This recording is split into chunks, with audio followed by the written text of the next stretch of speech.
কেউ আর শান্তিতে বাঁচতে পারবি না, আর না পারবি মরতে। সে ফিরে এসেছে। এই গ্রামে আমি কিছু কাল থাকবো ভেবেছিলাম, কিন্তু এর উপস্থিতি আমাকে টিকতে দেবে না। এ তোদের কাউকে শান্তিতে থাকতে দেবে না। খবরদার, খবরদার, কেউ এর চোখের দিকে তাকাবি না। এরা যারা যারা মরেছে, নিখোঁজ হয়েছে, এরা কেউ এর চোখের দিকে তাকিয়েছে ভাবিস না। সেই সঙ্গে এরা এর মুখটাও দেখতে গেছিল। সেই কারণেই আজ এরা কেউই আর জীবিত নেই। কথাটা স্মরণে রাখিস। গ্রামের লোকেদের মধ্যে থেকে এক মহিলা সেই তান্ত্রিকের দিকে তাকিয়ে এগিয়ে গেলেন। তার পা দুটিকে জড়িয়ে ধরে বললেন, এভাবে আমাদেরকে অনাথ করে চলে যাবেন না বাবা। এই সংকটের হাত থেকে আপনি ছাড়া কেউ আমাদেরকে এই মুহূর্তে রক্ষা করতে পারবে না। আমাদেরকে এভাবে ফেলে রেখে চলে যাবেন না বাবা।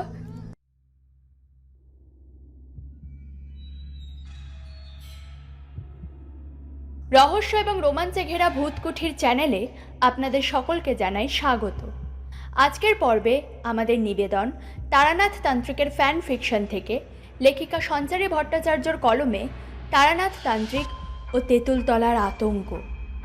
গল্পে তারানাথ তান্ত্রিকের চরিত্রে রয়েছেন প্রীতম, বিভূতির চরিত্রে রয়েছেন রৌনক, কিশোরীর চরিত্রে রয়েছেন শুভম এবং অন্যান্য চরিত্রে রয়েছেন রাজ, দেবাঞ্জন, অর্পিতা, আরুময়, রূপঙ্কর, দীপ, সুদীপ, প্রজ্ঞা, কৌশিক ও অর্ঘ্যদীপ। আবহ সৃষ্টিতে 62 FPS স্টুডিও এবং পোস্টার ডিজাইনে চিত্রায়ন। সকলকে জানাই আমাদের ভূত কুঠিরের পক্ষ থেকে অসংখ্য ধন্যবাদ।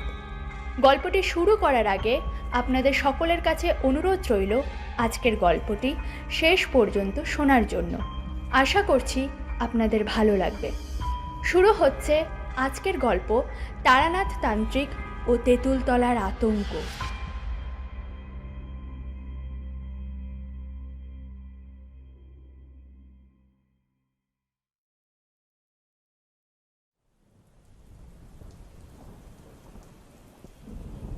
আমরা সেদিন তড়িঘড়ি করে তারানাথের ভিটেতে গিয়ে উপস্থিত হলাম। কিশোরী তাড়াতাড়ি করে ছাতাখানা হাতের থেকে থলেতে পুড়ে নিল। এরপরে আমরা তারানাথের ঘরে প্রবেশ করে গেলাম। বাইরে তখন মুষলধারে বৃষ্টি হয়েছে। দেখলাম তারানাথ তার কালো আলখাল্লাটি পরে বসে রয়েছে। বাইরে সজোরে মেঘ ডাকছিল, সেই সাথে বৃষ্টিও পড়ছিল। আমরা তার ঘরে পা রাখতেই তিনি বলে উঠলেন,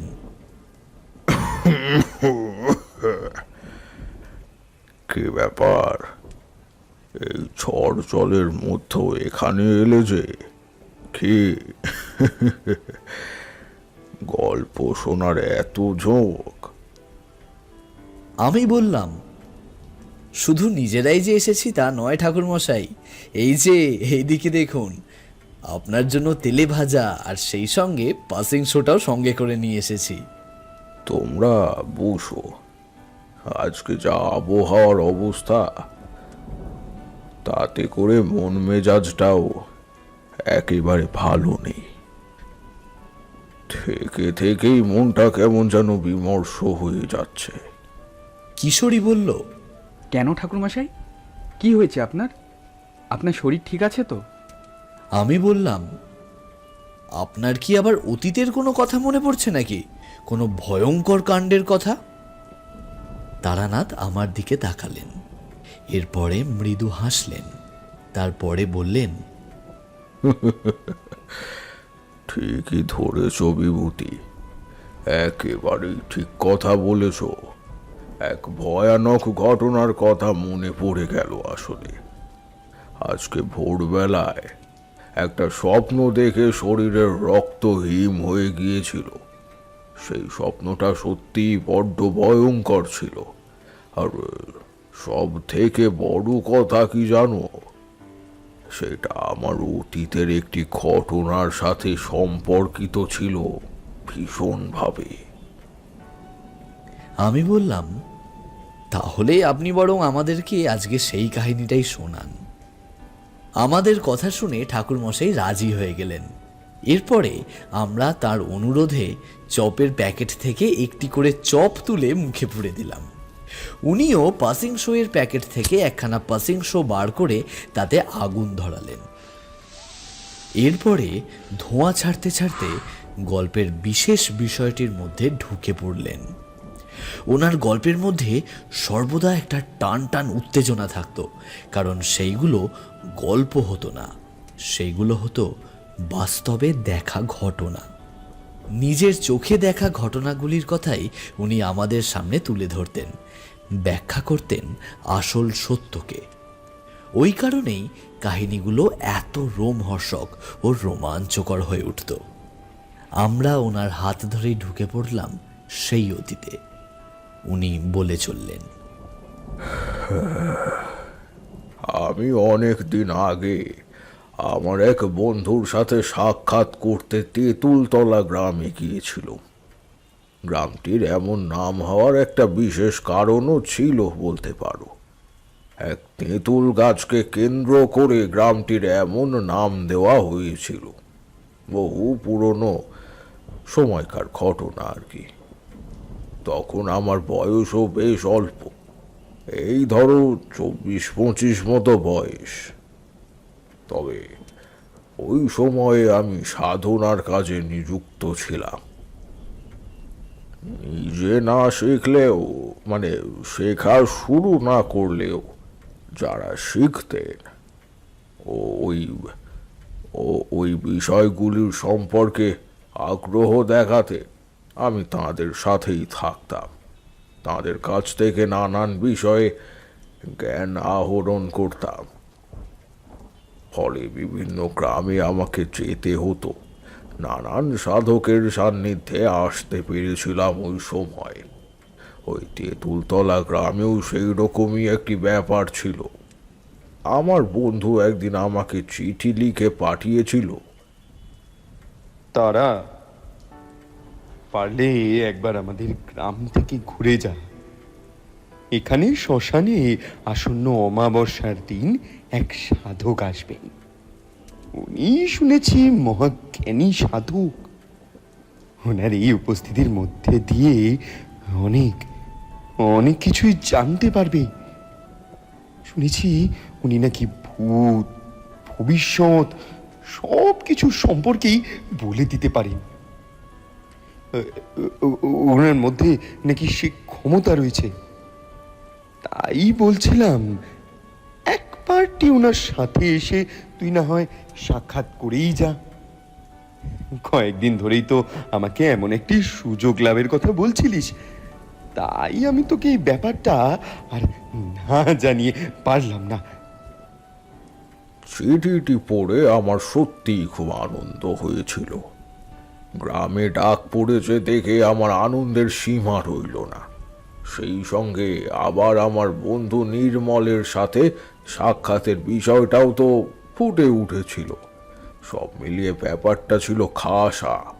সেই সবের কথা মাথায় রেখে আমাকে বেরিয়ে পড়তে হলো তেঁতুলতলার উদ্দেশ্যে। আমি রওনা দিলাম। এরপরে পৌঁছতে পৌঁছতে দেখলাম বেশ রাত হয়ে গিয়েছে। নির্মলের বাড়ি চিনতাম, ফলে সেখানে যেতে একেবারেই বিলম্ব হলো না। আমি নির্মলের বাড়িতে গিয়ে কড়া নাড়তেই দেখলাম সেখানে কেউ নেই। হঠাৎ করে এক মহিলা দেখলাম দৌড়তে দৌড়তে আমার দিকেই আসছে। তার এমন রাতের বেলা দৌড়তে দেখে আমার কিন্তু বেশ সন্দেহ হলো। আমি তার পথ অবরোধ করে বললাম, আরে আরে কি করছেনটা কি আপনি? এভাবে দৌড়ে কোথায় যাচ্ছেন? কিছু বিপদ আপদ হয়েছে নাকি? মহিলাটি কিছুক্ষণ আমার মুখের দিকে হাঁ করে তাকিয়ে রইলেন। এরপর আমাকে উদ্দেশ্য করে বললেন, বিপদ? শুধুই বিপদ বলবেন নাকি ব্যাপারটাকে? তার থেকেও বেশি কিছু বলতে পারেন। আমি আপনার কোনো কথাই ঠিকভাবে বুঝতে পারছি না। দয়া করে বলুন আপনি ঠিক কি বলতে চাইছেন। উনি বললেন, এ কোনো সাধারণ ঘটনা নয়, ভয়ঙ্কর ঘটনা ঘটে গিয়েছে। নির্মলবাবু, মানে আমাদের গ্রামের মোড়লের দেহ ওই সীমান্তের তেঁতুল গাছের মোটা ডালের সাথে ঝুলতে দেখা গিয়েছে। ওইখানেই ভিড় করেছে গ্রামের লোকেরা।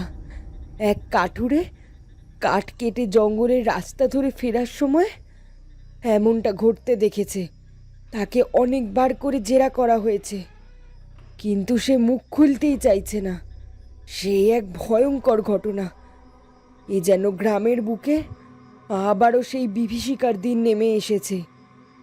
পুরনো চাল যেমন ভাতে বাড়ে, এই অভিশাপও ঠিক তেমনই। যত পুরনো হয় ততই এর আধিক্য ও ভয়াবহতা ক্রমে বৃদ্ধি পেতে থাকে। এটাই নিয়ম। আমি যাচ্ছি, আপনি যদি আসতে চান তাহলে আসতে পারেন। আপনাকে দেখে তো মনে হচ্ছে এই গ্রামে আগে কোনোদিনও আসেননি। তবে এখন আর কথা বলতে পারবো না।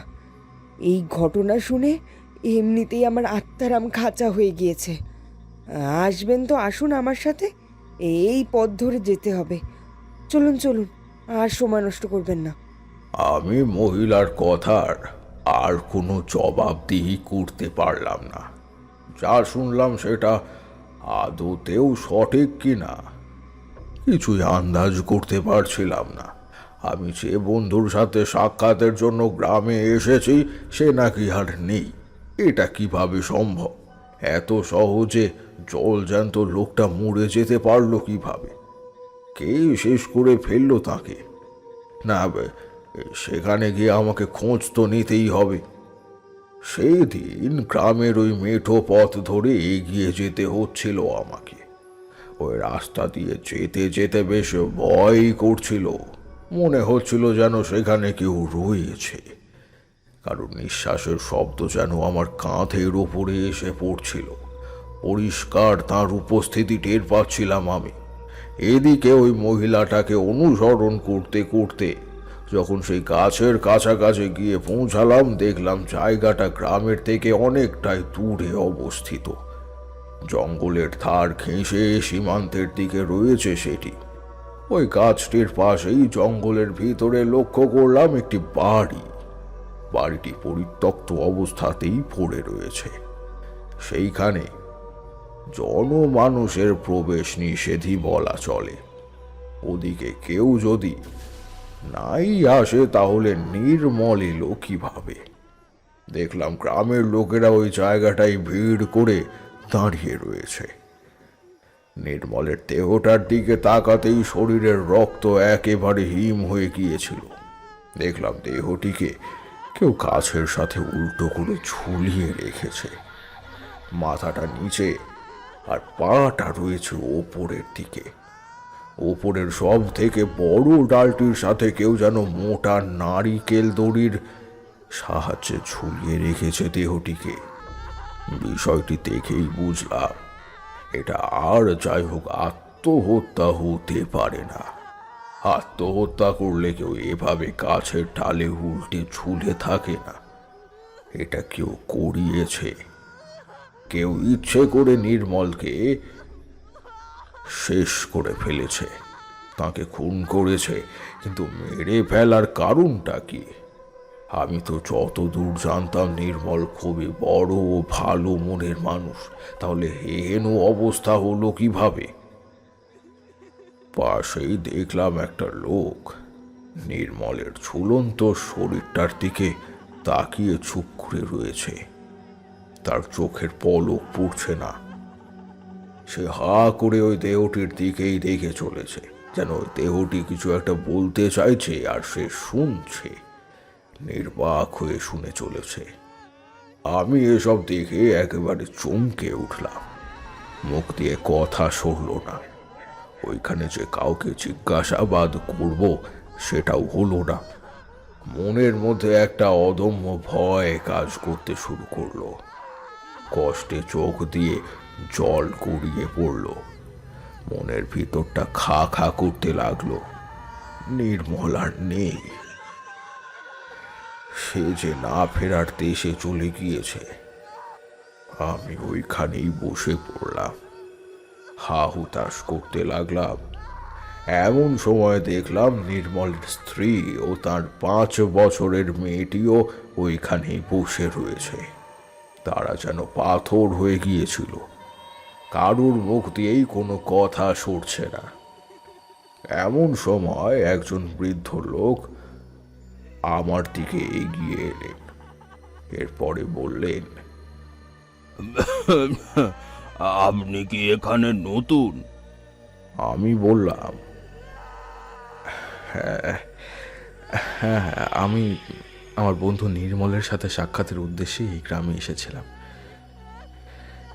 কিন্তু কিন্তু আসবার পরেই যা দেখছি তাতে তো বিশ্বাসই হচ্ছে না।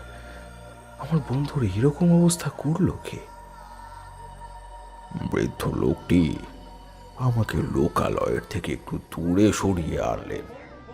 এরপরে একটি ফাঁকা জায়গা দেখে দাঁড় করিয়ে বললেন, আপনি যে ভাবছেন এটা কোনো খুনের ঘটনা, সেটা আমি বেশ ভালোই বুঝতে পেরেছি। আবার শুধু আপনি কেন, এখানে উপস্থিত সকলেই তেমনটাই মনে করেছিল। এতকাল ধরে গ্রামের ভিতরে দানা বাঁধতে থাকা এক অভিশাপেরও ফল হতে পারে এটি।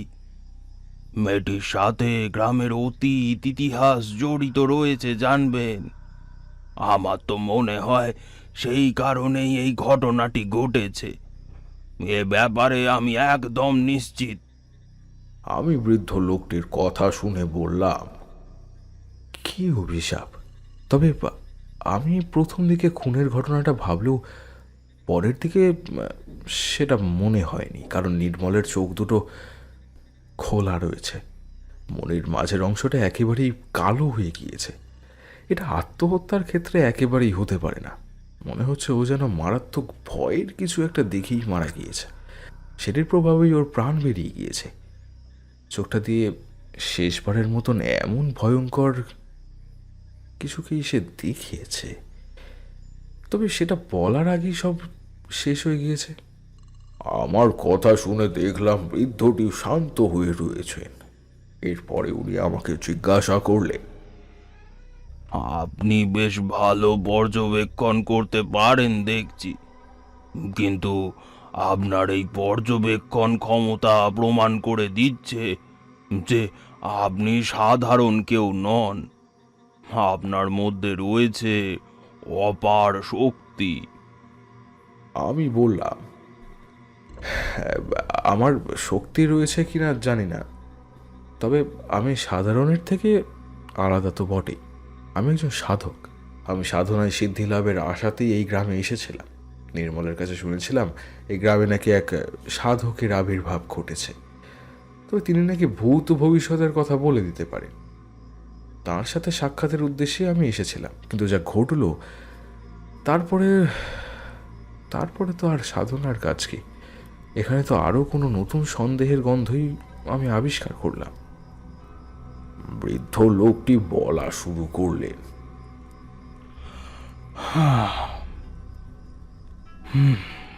ঠিকই বলেছেন, তবে এখানেই বিষয়টিকে ধামাচাপা দিয়ে দিন।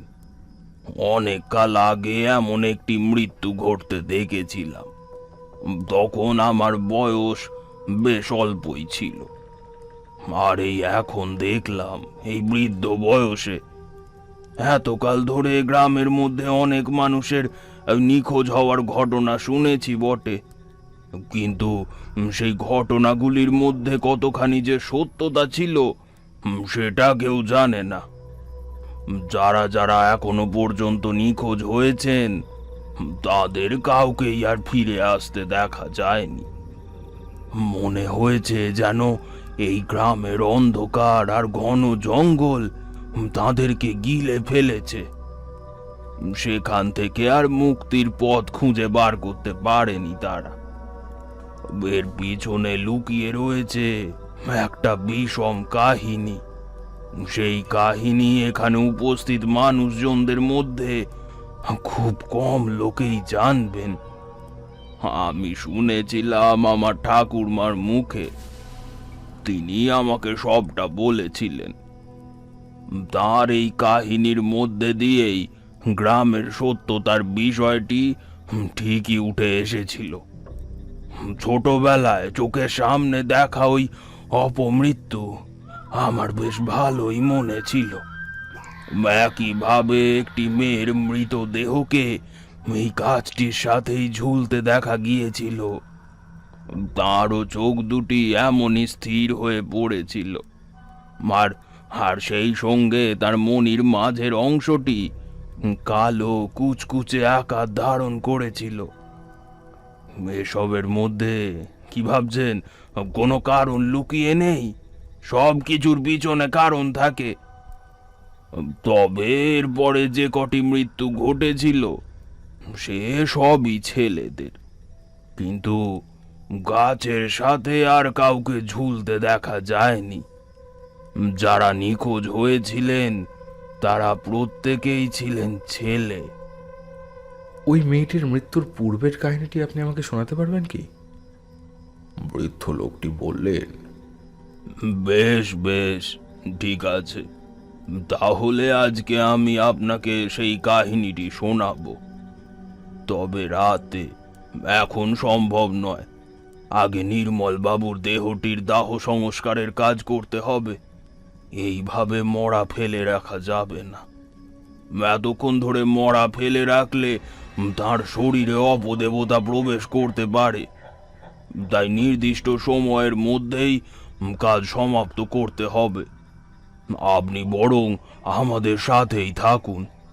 রাতের বেলায় যদি কিছু মনে না করেন তাহলে ওই আমার বাসাতেই থাকতে পারেন। তখনই না হয় আপনাকে গোটা বিষয়টা আমি বর্ণনা করব। আমি সেই বৃদ্ধের কথাতে রাজি হয়ে গেলাম। এরপরে নির্মলের দেহটিকে গাছের থেকে নিচে নামানো হলো। ঠিক সেই সময়ে কোথা থেকে এক তান্ত্রিক এসে হাজির হলেন। জটাধারী তান্ত্রিক, চোখ দিয়ে যেন আগুন বেরিয়ে আসছিল। পরনে ছিল একটি বাঘ ছাল, আর সারা শরীরে ভস্ম মাখা ছিল। তাকে দেখেই আমার চক্ষু একেবারে চড়ক গাছ হয়ে গেল। লোকটি কে, আর এখানে এলো কিভাবে? তিনি গ্রামের মানুষদেরকে উদ্দেশ্য করে বললেন, কেউ আর শান্তিতে বাঁচতে পারবি না, আর না পারবি মরতে। সে ফিরে এসেছে।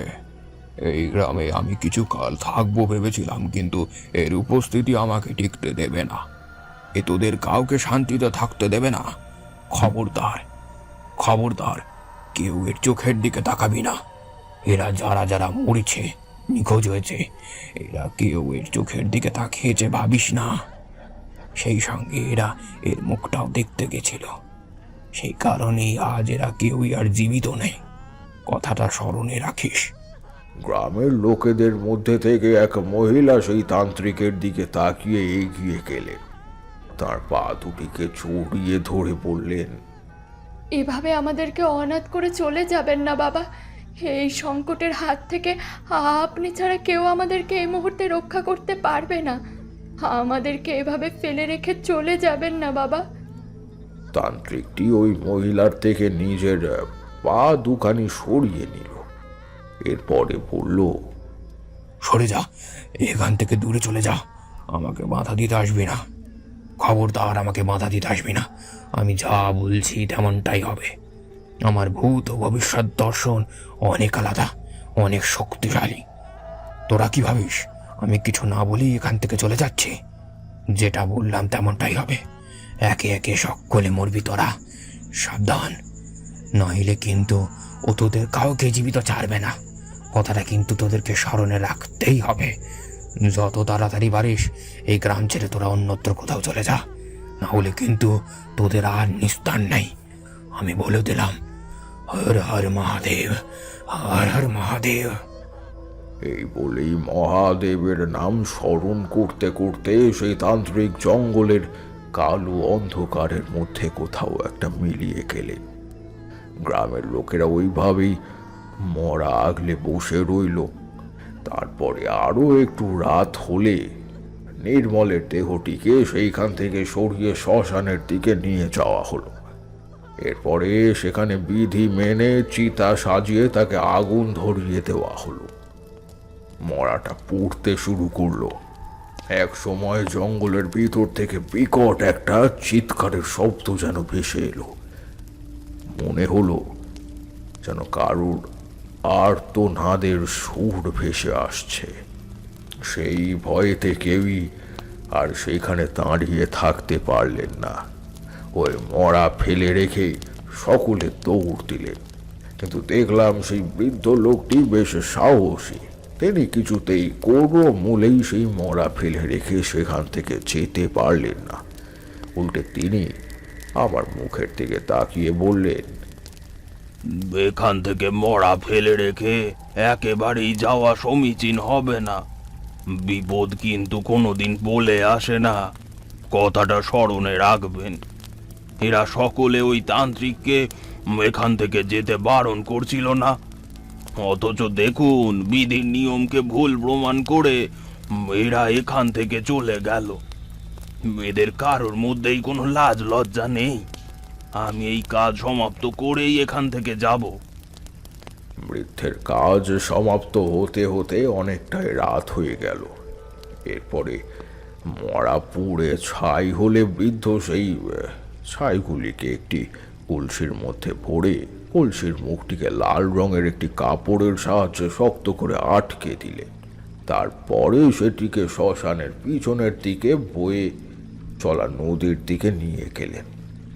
আমাকে বললেন, আমি নিজেই এই ছাই ভাসিয়ে দিলাম নদীতে। এই ছাইকে আমি ওর পরিবারের হাতে তুলে দিতে পারবো না।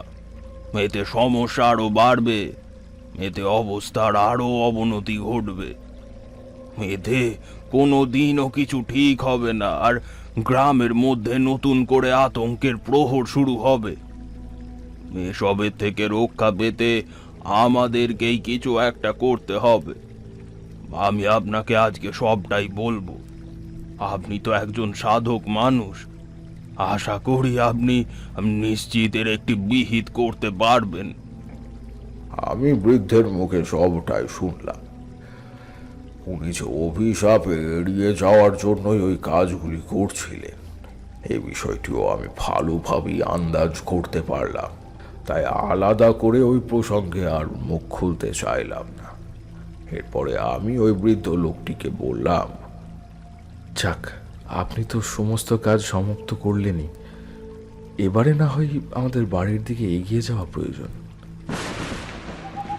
ঠিক সেই সময় মেঘটা খুব জোরে গর্জন করে উঠল। অন্ধকারের মধ্যে থেকেও কিছু যেন একটা হাত ছানি দিয়ে আমাকে নিচের দিকে আকর্ষিত করবার চেষ্টা করেই চলেছিল। জঙ্গলের ওই কালো অন্ধকার আর সেই সাথে ভেসে আসা পেঁচার ডাকের শব্দ পরিষ্কার বুঝিয়ে দিচ্ছিল আসন্ন অশনির সংকেতের কথাগুলি।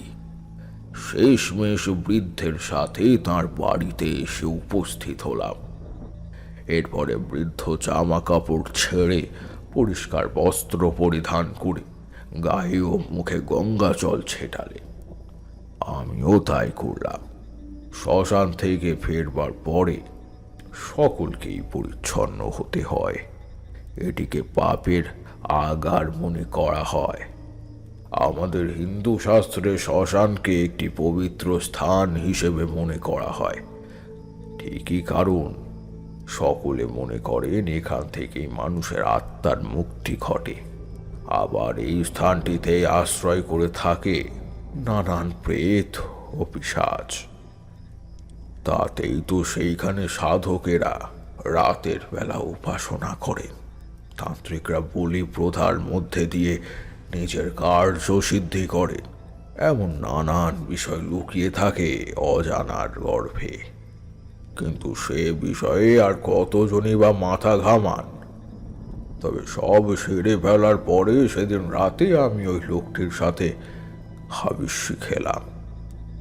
যতই হোক নিজের বন্ধুর মৃত্যু ঘটেছিল, ভাবলাম পরের দিন সকালে না হয় একবার নির্মলের স্ত্রী ও কন্যার সাথে সাক্ষাৎ করে আসব।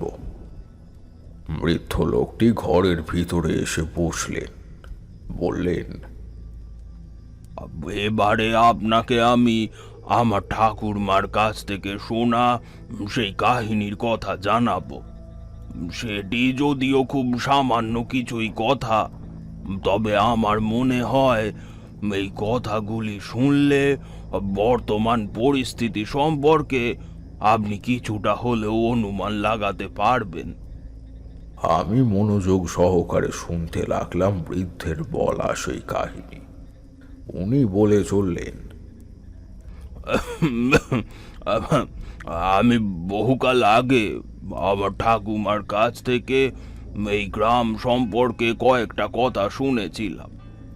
উনি আমাকে বলেছিলেন যে এই গ্রামটি পূর্বে জমিদার অধ্যুষিত ছিল, তবে সেই জমিদারই পরবর্তীকালে ক্ষয়িষ্ণু হতে হতে একেবারেই তলানিতে ঠেকে গিয়েছিল।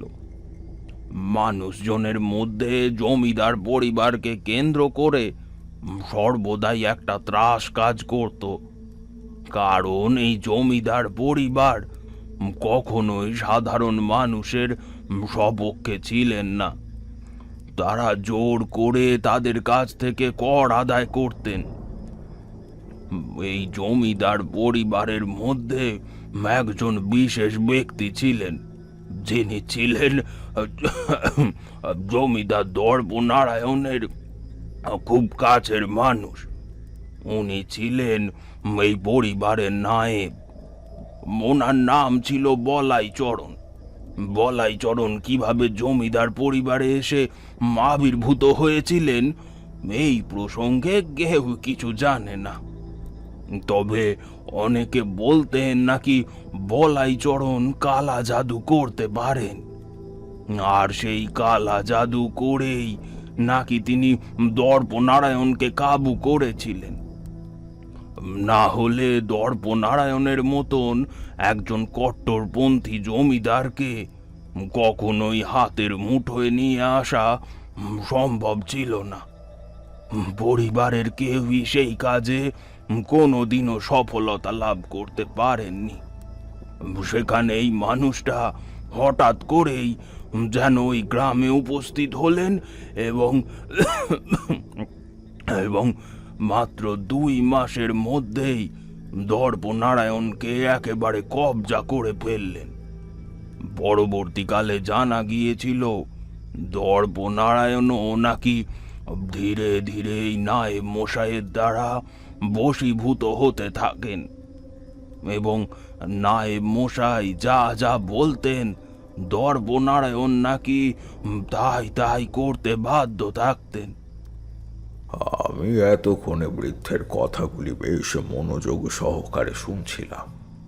এরপর আমি তাকে উদ্দেশ্য করে জিজ্ঞাসা করলাম, তাহলে কি দর্পনারায়ণের হাতেই কোনো এমন অঘটন ঘটেছিল যার প্রভাবে গ্রামের এই অভিশাপ নেমে আসে? বৃদ্ধ পাশের কলসি থেকে বেশ কিছুটা জল গ্লাসে ঢেলে ঢক ঢক করে খেলে তারপরে আমাকে উদ্দেশ্য করে বললেন, তেমনটাই বলতে পারেন। আসল উদ্দেশ্য ছিল নায়েব মশাইয়ের। তিনি নিজের উদ্দেশ্য সফল হওয়ার জন্য দর্পনারায়ণকে কাজে লাগিয়েছিলেন, ঠিক যেভাবে আমরা সকলে পাশার ঘুঁটি সাজাই তেমনি। পরবর্তীকালে জানতে পারা যায় যে এই নায়েব মশাই দর্পনারায়ণকে এমন কিছু করতে বলেছিলেন যার দ্বারা নাকি এই জমিদারি আরো ফুলে ফেঁপে উঠতে পারত, কারণ দর্পনারায়ণ ছিলেন পয়সা পিশাচ।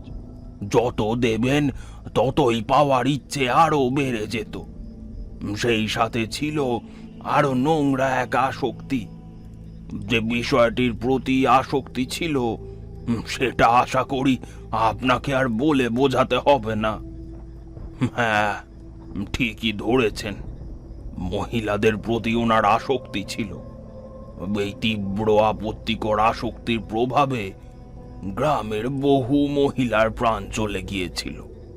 এমনকি ওনাদের মধ্যে থেকে অনেকে নিখোঁজ হয়ে গিয়েছিলেন, কিন্তু এসবের কারণ কেউ জানতে পারেনি। কেউ কেউ বলতেন দর্পনারায়ণ নাকি ওই জঙ্গলের মধ্যে তাদেরকে পুঁতে দিয়েছিলেন। আবার কেউ কেউ বলতেন নাকি নায়েব মশাই মন্ত্র বলে ওই সকল মহিলাদেরকে গায়েব করে দিতেন, কিংবা ওই ছাগল বা অন্য কোনো পশুতে রূপান্তরিত করে দিতে পারতেন। ওনার মন্ত্রের মধ্যে নাকি এতটাই শক্তি ছিল। একদিন দর্পনারায়ণকে নায়েব মশাই বললেন, এবারে আপনাকে এমন একটি কাজের কথা বলবো যেটি খুবই কঠিন হবে, তবে এই কাজটি যদি আপনি করে ফেলতে পারেন তাহলে আপনাকে আর কোনো দিনও পেছন ফিরে তাকাতে হবে না।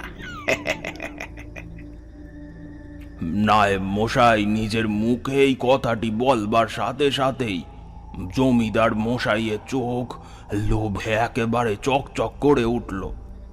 তিনি নায়েব মশাইকে উদ্দেশ্য করে জিজ্ঞাসা করলেন, হ্যাঁ বলুন না, আপনি যা যা বলেছেন আমি তো এতকাল ধরে সবই পালন করে এসেছি।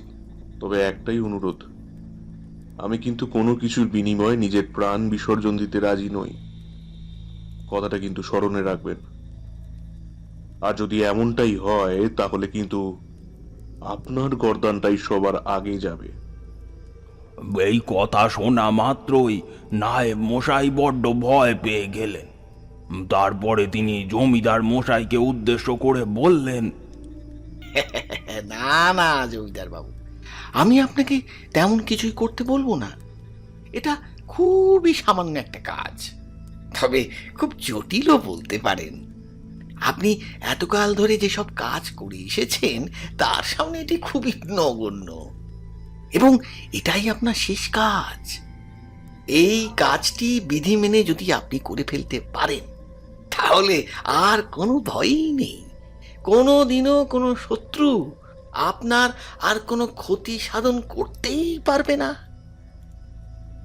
নায়েব মশাইয়ের মুখে এই কথা শুনে জমিদার বাবু অত্যন্ত প্রসন্ন হলেন। এরপরে তিনি নায়েবকে উদ্দেশ্য করে বললেন, যদি তুই আমার হয়ে এই কাজ করে দিতে পারিস তাহলে আমি তোকে অনেক সোনার মোহর দেব। সারা জীবন ভর তুই পায়ের উপর পা তুলে বসে আরাম করে খেতে পারবি, আর তোকে অন্য কোথাও যেতেও হবে না। তুই এই জমিদার পরিবারে থেকেই আরাম করে নিজের জীবন যাপন করতে পারবি। নায়েব মশাই জমিদার বাবুর কথায় বেশ প্রসন্ন হলেন। আর এরপর তিনি তাকে উদ্দেশ্য করে বললেন, আপনাকে এক কুমারী মেয়েকে খুঁজে বার করতে হবে। এমন একটি মেয়েকে খুঁজে বার করতে হবে যার বাঁ কাঁধে একটি তিল রয়েছে আর চোখের মনি হবে নীলাভ বর্ণের। জানি জানি এমন নারীকে খুঁজে বার করা এক প্রকার দুঃসাধ্য, কিন্তু আপনার গ্রহের যোগ বলছে এমন কন্যা খুব শীঘ্রই আপনার দরবারে এসে হাজির হবে। সেই মেয়েটিকে আপনাকে প্রণয়ের জালে জড়াতে হবে, তার সাথে সহবাসও করতে হবে, কারণ এই মেয়ের শরীরে থাকবে এক অদ্ভুত শক্তি। তার সাথে সহবাস না করলে আপনি সেই শক্তিকে আয়ত্ত করতে পারবেন না। এরপর আমি সেই মেয়েটিকে সাথে নিয়েই এক বিশেষ যজ্ঞের আয়োজন করব। সেই যজ্ঞে আপনাকেও উপস্থিত থাকতে হবে।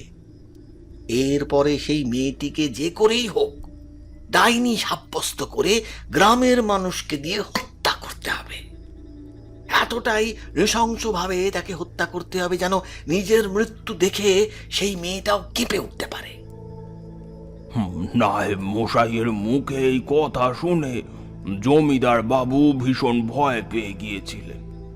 তিনি অনেক নৃশংসতাকে নিজের চোখেই দেখেছিলেন, তবে এমন নৃশংসতার কারণ কি এটা কিছুতেই তার মাথায় ঢুকতে চাইল না।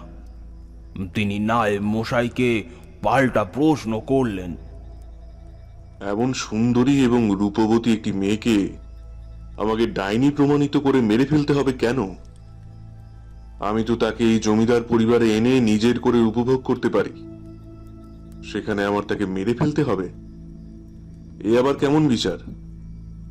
নায়েব মশাইয়ের চোখ জল জল করে উঠল। তিনি বললেন, জমিদার দর্পনারায়ণ, একেই তো বলে তন্ত্রের শক্তি। আপনি যদি তন্ত্রের দেবী বা দেবতাকে কারোর প্রাণ উপহার হিসেবে না দেন এবং কোনো অমূল্য বস্তু যদি তাকে উপহার হিসেবে না দেন, তাহলে তিনিই বা কেন আপনার কথা রাখবেন? তাই আপনাকেও এমন অমোঘ এবং অমূল্য কিছু তাকে দান করতে হবে, যার বিনিময় তিনি আপনাকে সারা জীবনের জন্যে, এমনকি আমৃত্যু আপনি বিনা বাধায় এই জমিদারিত্ব চালিয়ে যেতে পারবেন। একদম। সেই বৃদ্ধ লোকটি এই পর্যন্ত বলে থামলেন। তারপরে আমি তাকে উদ্দেশ্য করে জিজ্ঞাসা করলাম, সবটাই তো বুঝলাম, কিন্তু ওই জমিদার দর্পনারায়ণ ওই মেয়েটিকে খুঁজে পেলেন কিভাবে? বৃদ্ধ লোকটি পুনরায় গল্পে প্রবেশ করলেন।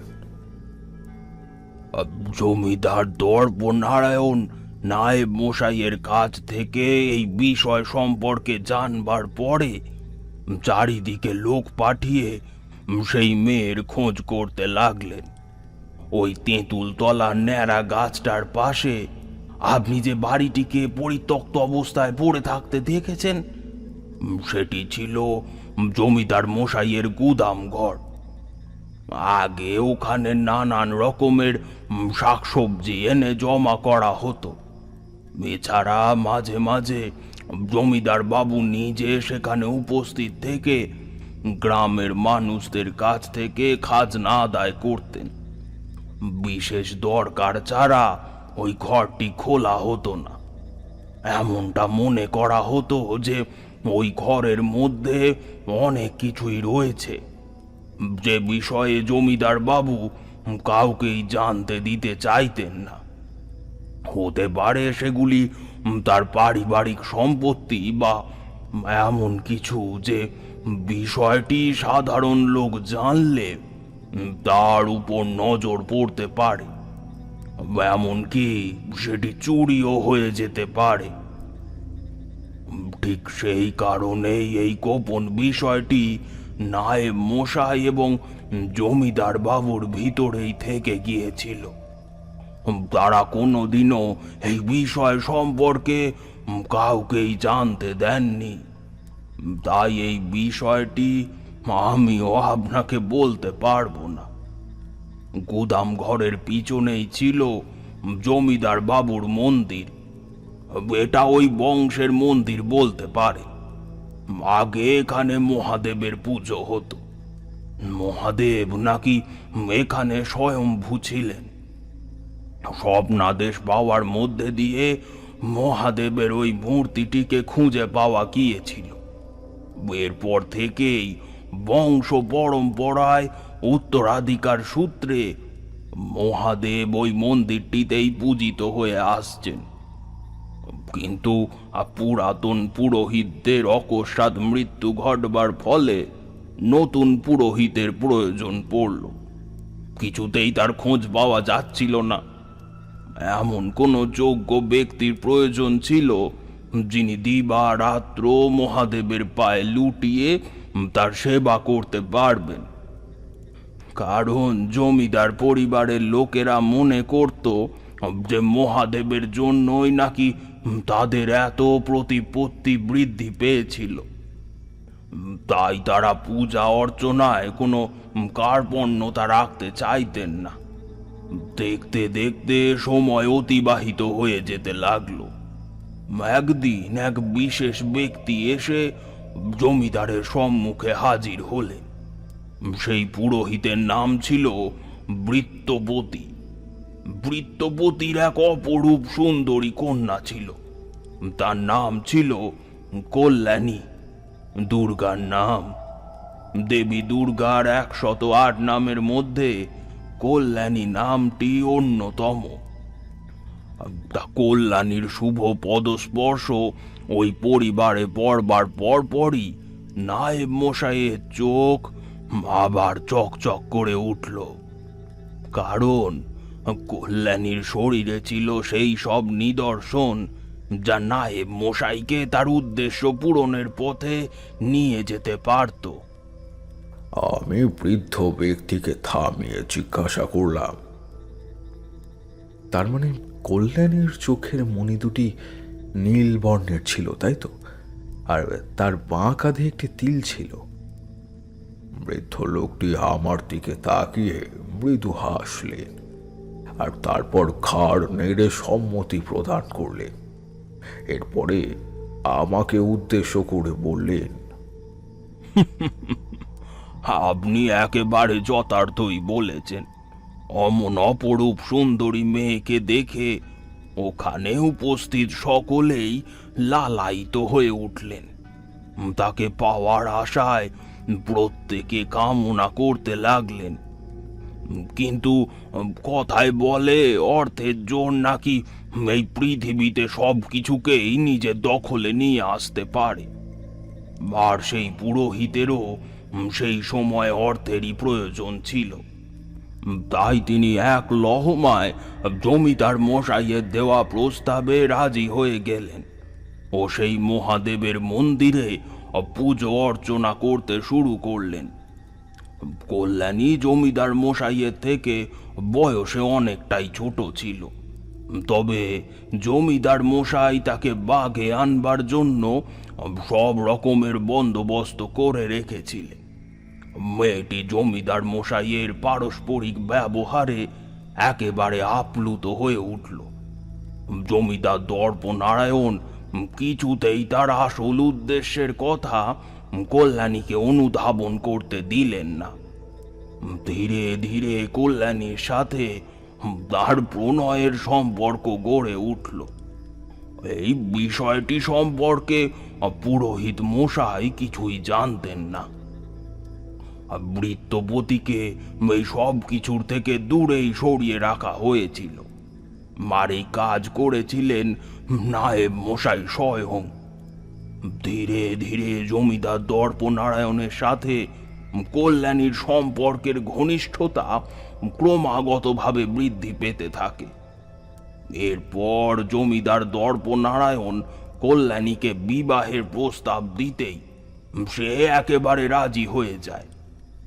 তা বিবাহ সম্পন্ন হয়, কিন্তু বিবাহের পর থেকেই শুরু হয় নতুন প্রহর, এক নতুন আশঙ্কা, এক নতুন উন্মত্ততা। বিবাহের ঠিক 3 মাসের মাথায় এক বিশেষ অমাবস্যা দেখে নায়েব মশাই জমিদার বাবুকে কল্যাণীকে সঙ্গে করে শ্মশানে নিয়ে আসতে বলেন। জমিদার দর্পনারায়ণ নায়েবের কথা রাখেন এবং তার বিশ্বস্ত সহধর্মিণীকে নিয়ে শ্মশানে এসে উপস্থিত হন। মধ্যরাত্রে এক বিশেষ যজ্ঞানুষ্ঠানের আয়োজন করেন নায়েব মশাই।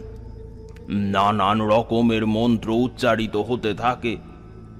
নায়েব উল্টো মন্ত্রের উচ্চারণ করতে লাগলেন। উল্টো মন্ত্রের উচ্চারণ কখন হয় জানেন? যখন আমরা কালো শক্তিকে আহ্বান করি তখন।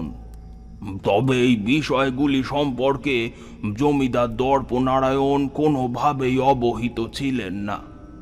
তাই নায়েব যা করে চলেছিলেন তিনি তাতেই আশ্বস্ত হয়ে পড়ছিলেন।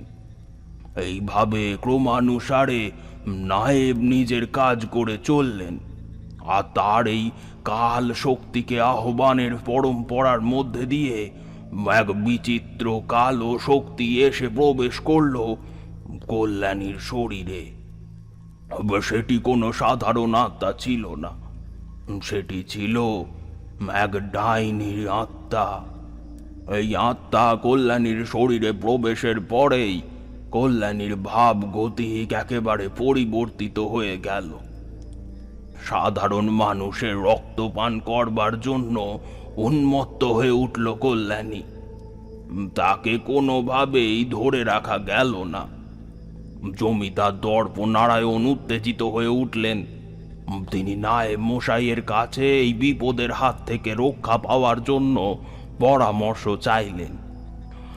আর পরামর্শ অনুযায়ী পূর্ব নির্ধারিত পন্থায় অনুসরণ করলেন ওই নায়েব।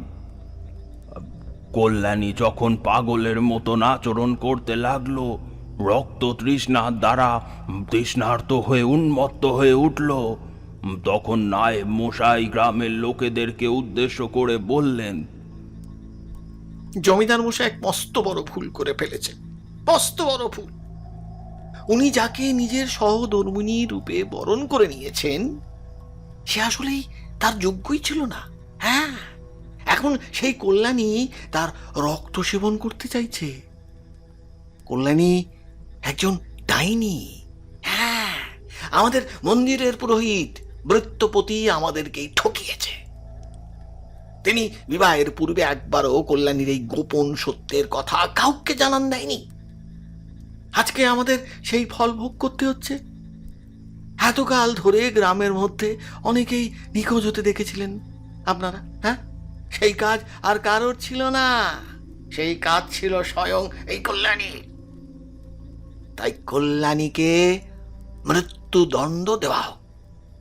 কে জমিদার মশাই? হ্যাঁ, আপনি এই কাজে রাজি তো? জমিদার দর্পনারায়ণের চোখ ছলছল করে উঠলেও তিনি নায়েব মশাইকে দেওয়া কথা রাখতে বাধ্য হলেন। কল্যাণী সত্যিকারের ভালো মানুষ ছিল, কিন্তু সেদিন তার করুণ আর্তনাদ কেউ শোনেনি। কিভাবে কল্যাণীকে শেষ করে ফেলা যায় সকলে সেই আশাতেই আশাবাদী ছিলেন। তাই জমিদার দর্পনারায়ণ সেদিন তাদের স্বার্থ রক্ষার পথ থেকে সরে দাঁড়াতে বাধ্য হয়েছিলেন। গ্রামের লোকেরা কল্যাণীকে সেই দিন রাতেই হির হির করে টানতে টানতে নিয়ে গেলেন ওই তেঁতুল তলায়। তেঁতুল তলার ওই গাছটিতে তখনও পাতা ছিল। কথায় বলে তেঁতুল তলায় নাকি কখনো কোনো অঘটন ঘটাতে নেই। যদি সেখানে কেউ আত্মহত্যা করেন বা জোর করে যদি কাউকে মৃত্যুবরণ করানো হয়, তাহলে তার আত্মা সর্বদা অতৃপ্ত থেকে যায়। কখনো সেই আত্মার মুক্তি ঘটে না। সেই আত্মা ভবঘুরের মতন ঘুরে বেড়াতে থাকে কেবল প্রতিশোধের আশায়। আর এই প্রতিশোধ এক চরম প্রতিশোধ। হাজারো মানুষের মৃত্যু এবং রক্তের বিনিময়ে নাকি এই প্রতিশোধের আগুন শান্ত হয় না। কল্যাণীকে তারা জোর করে ওই গাছের সাথে বেঁধে তাকে ডাইনি সাব্যস্ত করে তার শরীরে বড় বড় ঢিল ছুঁড়ে মারতে লাগলেন। ক্ষত বিক্ষত হয়ে যেতে লাগলো কল্যাণীর শরীর।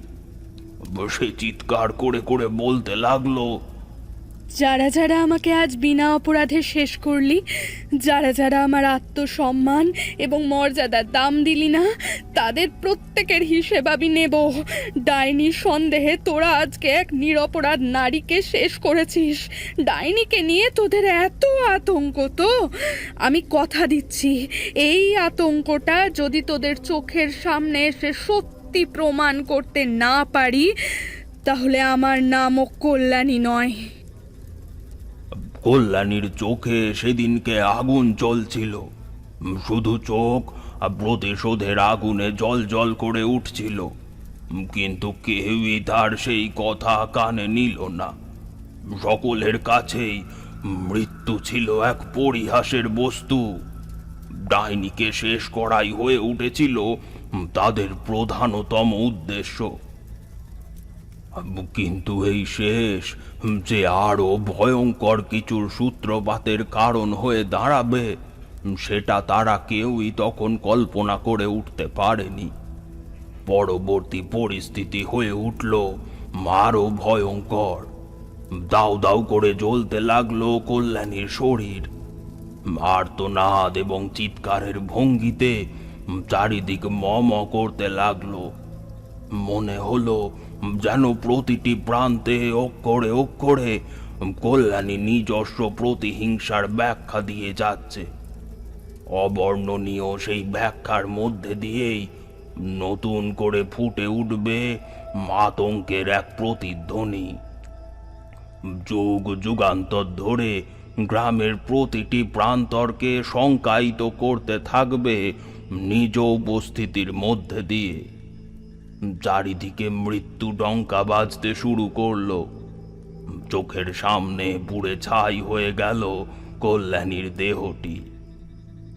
এরপরে আর কেউ সেই দেহটির কোনো অস্তিত্ব খুঁজে পেল না। ঠাকুমা বলেছিল জমিদার আর নায়েব মশাইয়ের লোকেরা মিলে নাকি সেই দেহটিকে শ্মশানের পিছনের ওই নদীর জলে ভাসিয়ে দিয়েছিল। পোড়া শরীরটার আর কোনো সৎকার হয়নি। ওইভাবেই ভাসতে ভাসতে সেটি কোথায় চলে গিয়েছিল তা কেউ জানে না।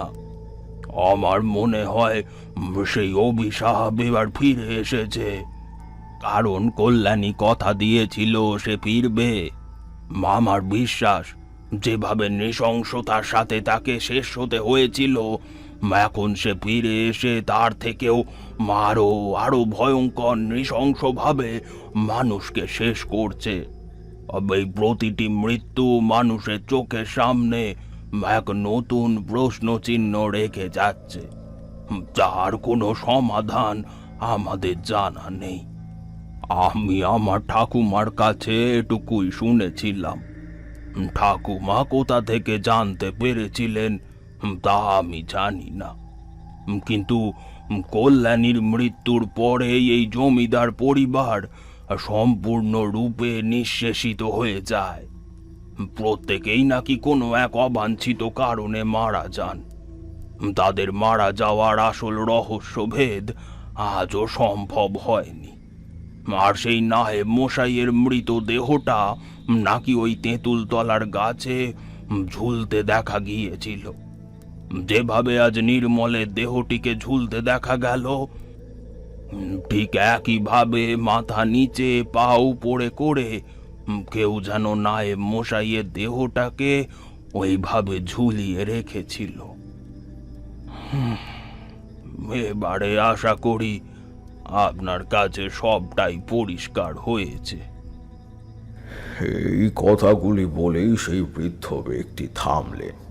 আমি সবটাই বেশ পরিষ্কারভাবে অনুমান করতে পারছিলাম, তবে এই কাজ যে কল্যাণীর সেটা আশা করতে পারিনি।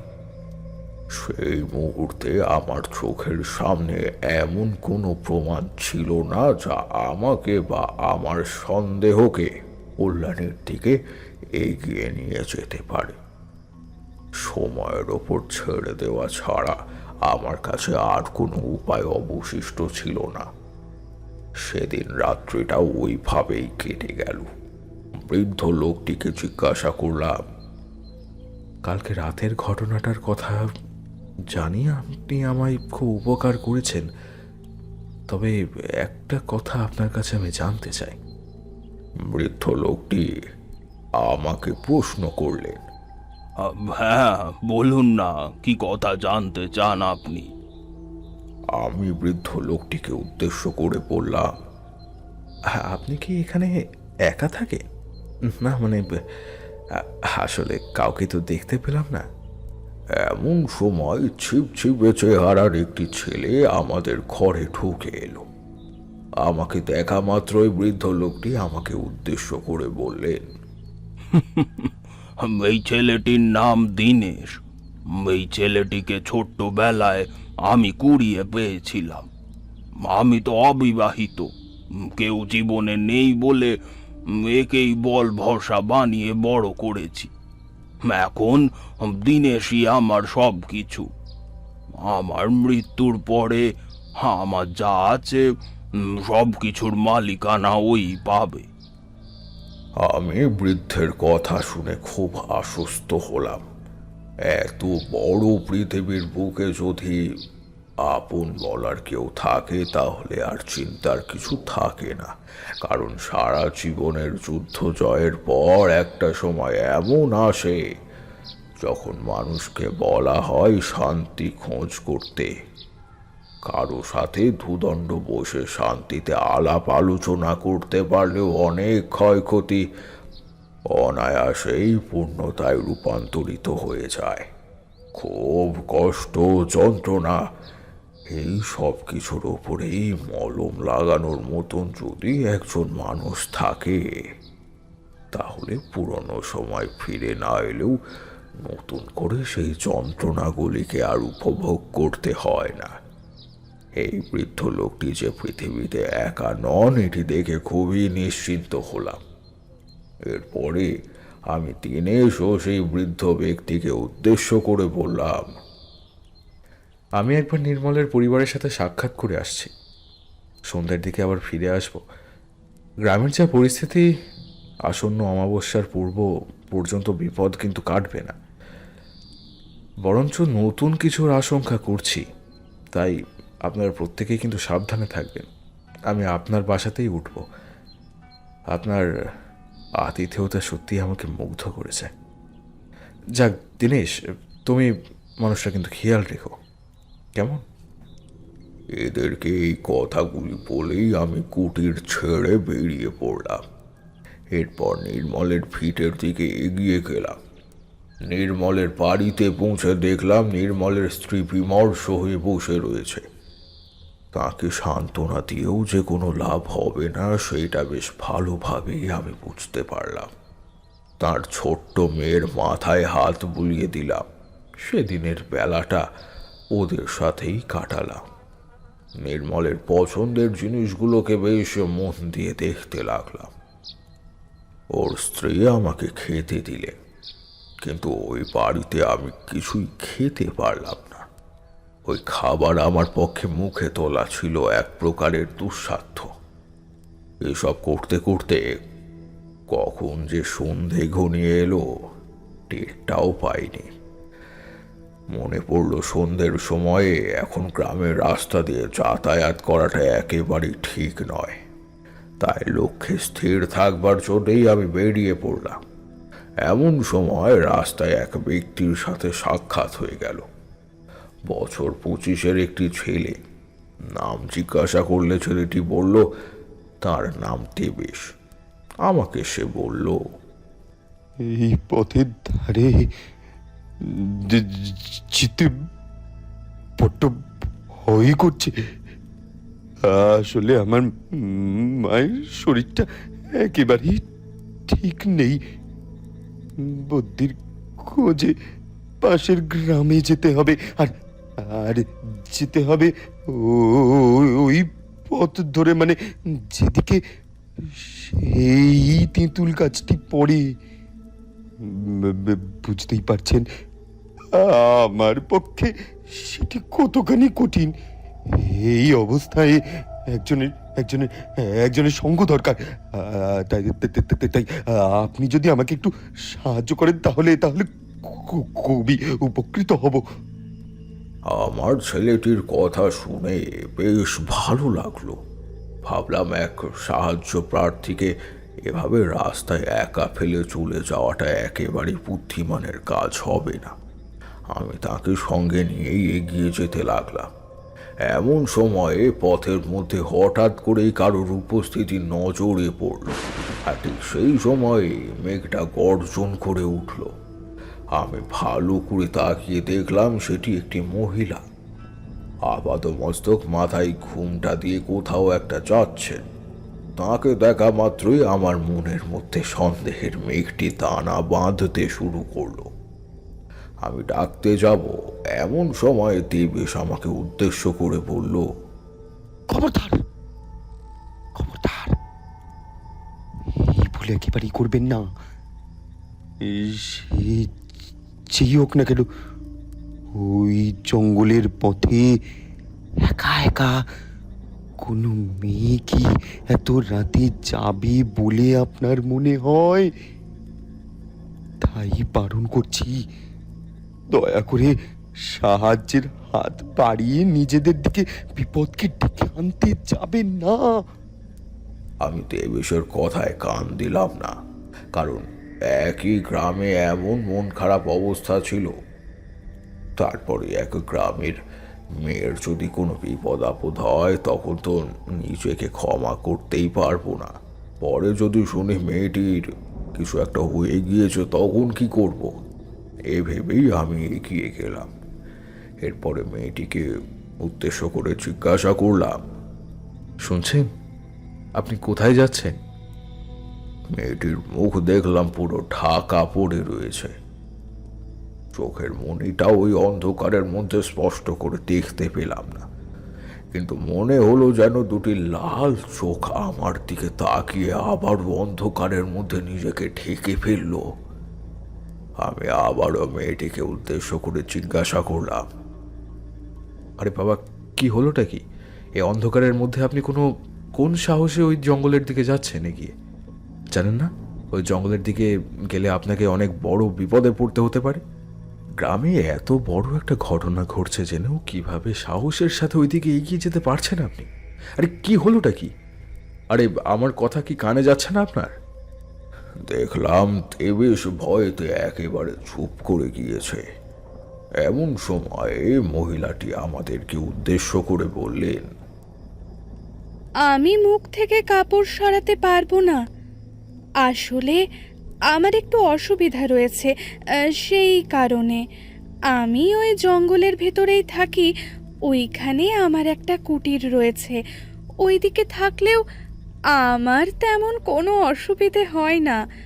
আমি এই গ্রামের বাড়িতে কাজ করি।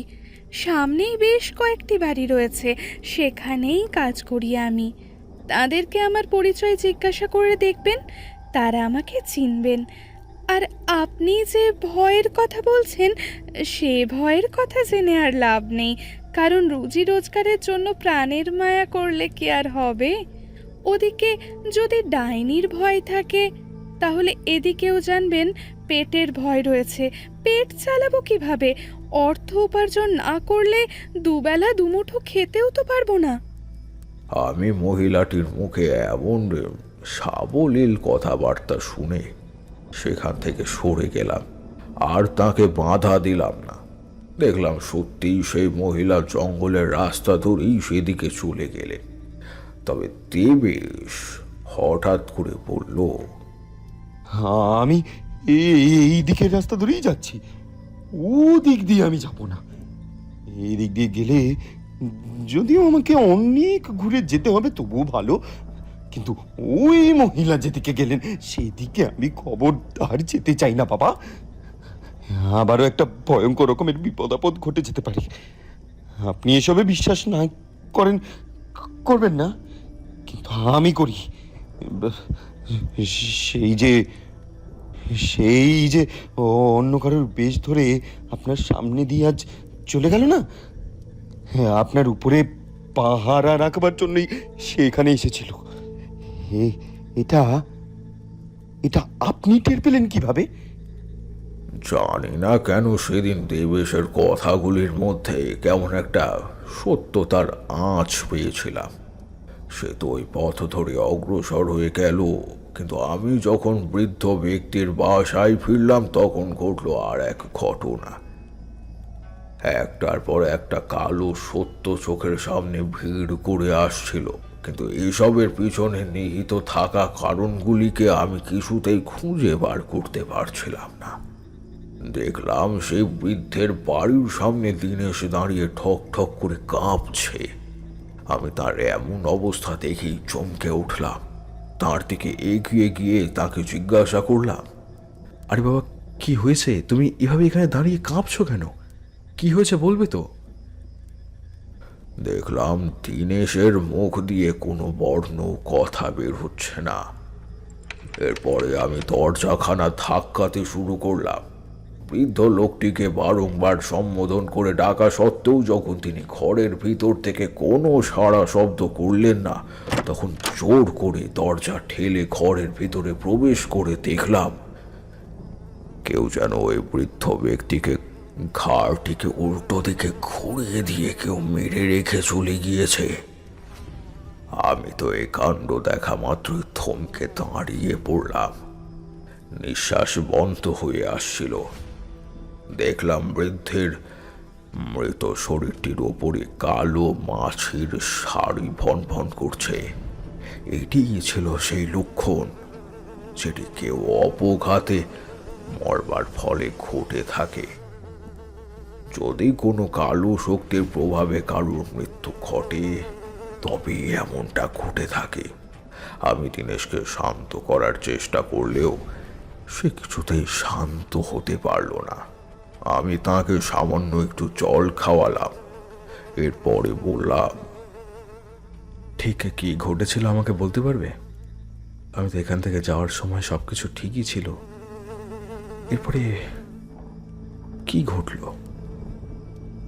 দীনেশ প্রথম দফায় কোনো কিছুই উচ্চারণ করে বলতে পারছিল না, কিন্তু ধীরে ধীরে সামান্য একটু সুস্থ বোধ করবার সাথে সাথে সে আমাকে উদ্দেশ্য করে বলতে শুরু করলো। আমিও ঠিক বিষয়টা জানি না। এক মহিলা এসেছিলেন এই সন্ধে হওয়ার কিছুক্ষণ আগেই। মহিলাটি সত্যি ভীষণ অন্যরকম ছিলেন। আমি যতবার বারণ করলাম ততবারই উনি আমার বিরোধিতা করতে লাগলেন। শেষে বললেন উনি নাকি এই বৃদ্ধের কেমন আত্মীয়া হন। নিজের নাম বলছিলেন কমলা। আমি দাদুকে ওনার নামটা জানানোর সাথে সাথেই দাদু বেশ খুশি হলেন।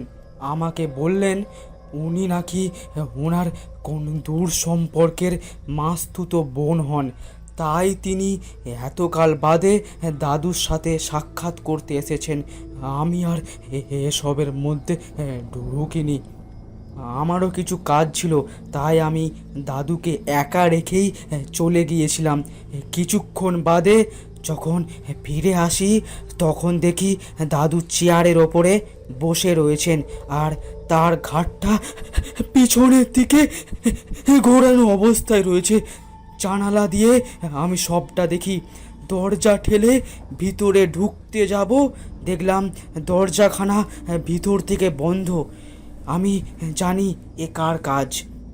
ওই মেয়ে দাদুর কোনো আত্মীয় ছিল না, সে ছিল ডাইনি। ওই ডাইনি বেশ বদল করে এসেছিল আর আমার দাদুকে শেষ করে দিয়ে চলে গেছে। না হলে ভিতর থেকে যদি দরজা বন্ধ থাকে তাহলে একজন বাড়ির বাইরে বেরোবে কিভাবে? সে তো এভাবেই গায়েব হয়ে যেতে পারে না, বাতাসে মিশে যেতে পারে না। তাহলে সে গেল কোথায় বলুন আমাকে, গেল কোথায় বলুন? আমি দীনেশের কথাগুলিকে খুবই মনোযোগ সহকারে শুনছিলাম। এরপরে আমারও শির দাঁড়াবে হিমেল রক্তের স্রোত বয়ে গেল।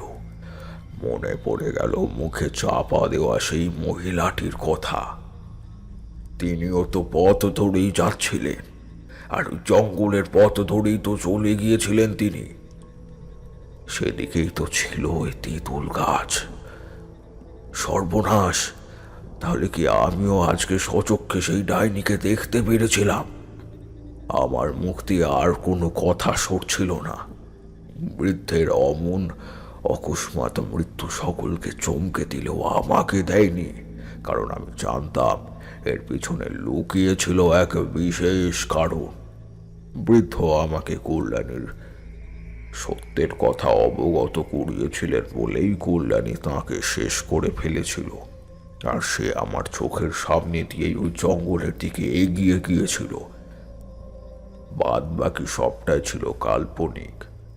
সে যা যা বলেছে সেইগুলি আদেও আমি কোনো সত্যতা খুঁজে বার করতে পারিনি। পরদিন ওই বৃদ্ধের দাহ সংস্কারের কাজ সম্পন্ন করে আমি যখন গ্রামের মানুষগুলির কাছ থেকে ওই মহিলাটির কথা বিবরণের ভিত্তিতে কিছু কথা জানবার ইচ্ছে প্রকাশ করেছিলাম, তখন জানতে পেরেছিলাম যে এর সবটাই মিথ্যে। তারা কেউই নাকি ওরকম ধরনের কোনো মহিলাকে দেখতে পায়নি। এত সত্য জানবার পরেই আমার সন্দেহ আরো নিশ্চিত হয়ে গিয়েছিল। এই পর্যন্ত বলে থামলেন ঠাকুরমশাই। এরপরে আমি তাকে উদ্দেশ্য করে জিজ্ঞাসা করলাম, এরপরে কি ঘটল ঠাকুরমশাই? আপনি কিভাবে সেই ডাইনিকে দমন করলেন? দমন কি করতে পেরেছিলেন, নাকি এর চেয়েও বেশি ভয়ঙ্কর অবস্থার মধ্যে পড়তে হয়েছিল আপনাকে? দয়া করে জানান আমাদের, না হলে আমার মনের মধ্যে চলতে থাকা আতঙ্কের প্রহরটি আরো অধিক মাত্রায় ঘনীভূত হতে শুরু করেছে। আমার এই কথা শুনে দেখলাম ঠাকুরমশাইয়ের মুখও বেশ ম্লান হয়ে গিয়েছে। তিনি যে একটি বিষয়কে কেন্দ্র করে বিশেষভাবে চিন্তিত হয়ে পড়েছেন সেটি আন্দাজ করতে পারলাম। বুঝলাম এর পরের অধ্যায়টি ছিল আরও ভয়ানক। ঠাকুরমশাই আরও একটি পাসিংশ ধরালেন। এরপরে ধোঁয়া ছাড়তে ছাড়তে গল্পের ভিতরে প্রবেশ করলেন। দেখলাম বাইরে বর্ষণ তখনও একইভাবে অব্যাহত। আমরাও শুনতে লাগলাম সেই কাহিনী। তিনি বলে চললেন, গ্রামের মোড়ল ছিলেন সিদ্ধেশ্বর বাবু। নির্মলের এমন দুর্ভাগ্যজনক মৃত্যুর পরবর্তীতে গ্রামের পরিস্থিতি অনেকটাই বিপথে চলে গিয়েছিল। তারপরে আবার এই বৃদ্ধের মৃত্যু এবং দীনেশের বিবরণ সবটাই মানুষের মনে নতুন আশঙ্কার জন্ম দিচ্ছিল। এই অবস্থায় আশঙ্কা দূর করবার আর কোনো উপায় অবশিষ্ট ছিল না। এমন সময় আমি উপযাচক হয়ে মোড়ল সিদ্ধেশ্বর গুইনকে উদ্দেশ্য করে বললাম, আপনারা যদি আমার সাথে সহমত পোষণ করেন তাহলে আমি আপনাদের সামনে এক প্রস্তাব রাখতে চাই। আমি জানি না এই বিষয়টি শোনবার পরে আপনারা রাজি হবেন কিনা, তবে এই মুহূর্তে এটা ছাড়া আর কোনো উপায় অবশিষ্ট নেই। আমাকে যা করতে হবে প্রাণের বিনিময়েই করতে হবে। নিজের প্রাণের ঝুঁকি নিয়েই আমাকে এই কাজ করতে হবে। গ্রামের সকলের সামনে কথাটি রাখবার সাথে সাথেই তারা প্রত্যেকেই বেশ উত্তেজিত হয়ে উঠলেন। দীনেশ তো রীতিমতো ভয় পেয়ে গেল। এমন সময় মোড়ল মশাই সিদ্ধেশ্বর বাবু আমাকে উদ্দেশ্য করে জিজ্ঞাসা করলেন, দেখতেই তো পাচ্ছেন গ্রামের অবস্থা কি। এই অবস্থায় আপনি যদি আবার নতুন করে নিজের থেকে কিছু করতে যান, তখন নতুন করে বিপদ হতে পারে। এই মুহূর্তে এই পরিস্থিতি থেকে যত দূরে থাকা যায় ততই মঙ্গল, নয় কি? আমি তাকে উদ্দেশ্য করে বললাম, বিপদের থেকে যত দূরে সরে থাকবেন বিপদে তত বেশি বেশি করে আমাদের ওপর নিজের প্রভাব বিস্তার করতে থাকবে। এই বিষয়টি এখন কেবল আর জঙ্গলের ওই অন্ধকারাচ্ছন্ন পরিবেশের মধ্যে সীমাবদ্ধ থাকেনি। ওই ডাইনি এখন লোকালয়ে চলে এসেছে। প্রতিটা মুহূর্তে নিজের প্রতিশোধের আগুনে জ্বলছে সে। এই মুহূর্তে যদি তাকে না থামানো যায় তাহলে আগামীতে যে আরও কি ঘটবে তার কোনো ধারণাও আমরা করতে পারছি না। এই গ্রামকে সে একেবারে নিঃশেষিত করে দিতেও কিন্তু দুবার পিছু পা হবে না। এই গ্রামের মানুষদের প্রতি তার একটা ক্ষোভ রয়েছে। তাকে যখন নৃশংসভাবে হত্যা করা হচ্ছিল তখন কিন্তু গ্রামের মানুষরা একবারও সত্যটা জানার চেষ্টা করেনি। তার আগেই তাকে শেষ করে ফেলেছিলেন। তাকেও নিজের ইচ্ছার বিরুদ্ধে এক প্রকার আত্মহননের পথ বেছে নিতে হয়েছিল, কারণ কেউ স্বেচ্ছায় এত নৃশংসভাবে মৃত্যুবরণ করতে চায় না। কল্যাণের মৃত্যুটিও কিন্তু অপঘাতেই ঘটেছিল। আর লক্ষ্য করে দেখুন, এখন যে সমস্ত মৃত্যু ঘটছে সেগুলি সবই অপঘাতেই ঘটছে। ফলে এসবের মধ্যে নিহিত থাকা কারণ খুঁজে যা এবারে বার করতেই হবে। তার সঠিক সময় এসে গিয়েছে। আমাদের মধ্যে থেকে কাউকে না কাউকে তো সেই ডাইনের মুখোমুখি হতেই হবে, না হলে এই মৃত্যুযজ্ঞ কিন্তু থামবে না। আমার কথা শুনে কেউ সেভাবে এগিয়ে আসতে চাইলেন না। এমনকি কেউ আমাকে বিশ্বস্ত প্রতিনিধি হিসেবেও গ্রহণযোগ্যতা দিলেন না। আমার কোনো ইচ্ছের ক্ষেত্রেও তার সম্মতি জ্ঞাপন করলেন না। ফলে নির্বাক হয়ে থাকা ছাড়া আমার আর কোনো উপায় অবশিষ্ট ছিল না। আমি তখন বাধ্য হয়েই এক প্রকার নিজের সিদ্ধান্তের কথা নিজেই জানিয়ে ফেললাম। আমি গ্রামবাসীদেরকে উদ্দেশ্য করে বললাম, আপনারা যদি কেউ আমার সাথে যেতে না চান তাহলে আমি একাই যাওয়ার সিদ্ধান্ত নিয়ে ফেলেছি। জঙ্গলের মধ্যে যে পুরনো বাড়িটি রয়েছে, অর্থাৎ যেটি জমিদার দর্পনারায়ণের খাজানা উসুলের বাড়ি হিসেবে পরিচিত ছিল, আমি সেইখানে গিয়ে এই রাতটা কাটাবো। ওখানে নিজের অপরাধের সমস্ত প্রমাণগুলিকে জমা করে রেখে দিয়েছিল ওই জমিদার, যাতে কেউই কোনোদিন ওগুলোকে নাগালে না পায়। জমিদার অবশ্য ওগুলিকে জানানোর আগেই ওই ডাইনি রাস্তা থেকে তাকে শেষ করে ফেলেছিল। কিন্তু এইখানেই সবটা থেমে যায়নি। আমার স্থির বিশ্বাস কল্যাণীর শেষ স্মৃতিগুলোকে দর্পনারায়ণ ওই বাড়ির ভেতরেই লুকিয়ে রেখেছিল। সেগুলোকে খুঁজে বার করতে হবে, আর সেগুলিকে পুড়িয়ে ফেলতে হবে। সেগুলি সম্পূর্ণরূপে নিঃশেষিত হয়ে গেলেই কল্যাণের অতৃপ্ত আত্মাও মুক্ত হয়ে যাবে। কিন্তু আমার একার পক্ষে এই কাজ করা দুঃসাধ্য। এর জন্য প্রয়োজন পড়বে এক সহযোগী। সেই কারণেই আমি আপনাদের সামনে এসে এই আর্জি রেখেছিলাম। তবে আপনাদের মতিগতি দেখে যা মনে হচ্ছে তাতে বোঝাই যাচ্ছে যে আপনারা কেউই আমার সঙ্গ দেবেন না। আরে বাবা, আপনারা যে নিজের প্রাণের মায়া করছেন, সেই প্রাণ আপনারা কতদিনই বা রক্ষা করতে পারবেন? ওই ডাইনি এসে সব কিছুই এমনিতেই শেষ করে দেবে।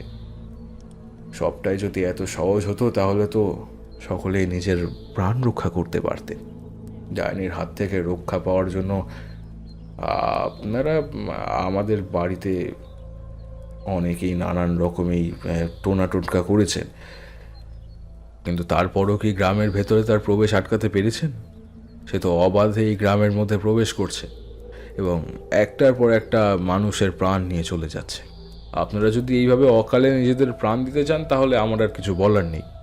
তবে সব সত্যিটা জানবার পরে যদি আপনাদের তরফ থেকে এগিয়ে এসে কেউ আমাকে সঙ্গ দিতে চান তাহলে বুঝবো যে আপনারা সত্যি সত্যি ওই ডাইনির বিরোধিতা করছেন এবং ধর্মের পথে রয়েছেন।